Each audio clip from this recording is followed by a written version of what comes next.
We're finally able to pull for Ciaccona, our wandering bard with a Glock. At the moment, she can work with a few different teams, but her potential is going to increase massively with future updates, especially with Cartathea coming out in 2.4. So if you've been looking for a guide on Ciaccona, I got you. If you are debating on pulling for Ciaccona, her strengths do include being able to have multiple instances of the negative status effects. And number 2, she's one of the stronger sub-DPS units overall and helps arrow-centric teams. For Ciaccona's combat roles, she falls under Concerto Efficiency with having traction pulling targets into a certain position and also applying arrow erosion. And here are all the materials you're going to need to get her up to max level. For what skills prioritize upgrading first on Ciaccona, definitely her Resonance Liberation. This is going to be a big one, especially for the passive negative status effects. After that, Forte Circuit, then your resonance skill, your normal attack, then lastly, your intro skill. And here are all the materials you're going to need to upgrade all of these skills. For Ciaccona's weapon options, her signature Woodland Aria is fantastic. Even though I highly recommend her signature for arrow teams, the standard 5-star pistol Static Mist is actually really good for her as well. Even though it's mainly for damage, Carlotta's signature The Last Dance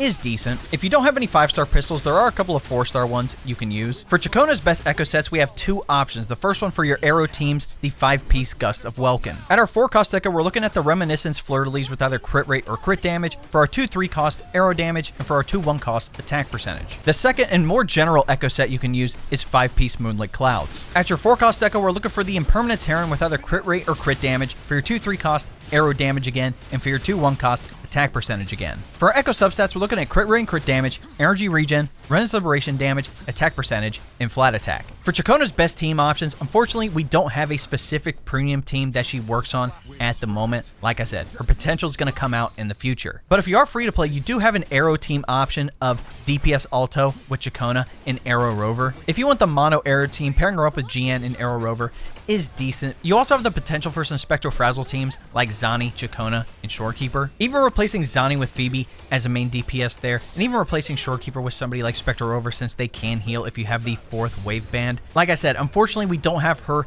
best in slot premium team at the moment, but I'm thinking in the future, Cartathea, Ciaccona, and Shorekeeper is going to be the move. Lastly, let's talk about Ciaccona's Resonance Chain, and is it worth getting multiple copies of her? Overall, S2 is a great stopping point, but I wouldn't recommend going all the way to S6. S5 is good enough. Whether you're pulling for Ciaccona or skipping over, definitely let me know in the comments. Like I said, I understand if people want to save and wait for some future Resonators like Cartathea and Lupa. I completely understand. She doesn't have a spot right now in the game, but I think I have the vision for what can be accomplished when Cartathea comes out. I'm glad I pulled for Ciaccona. I got lucky and won my 50-50 after getting 3 Zanis in a row. So let's hope my luck is not cooked when 2.4 comes out.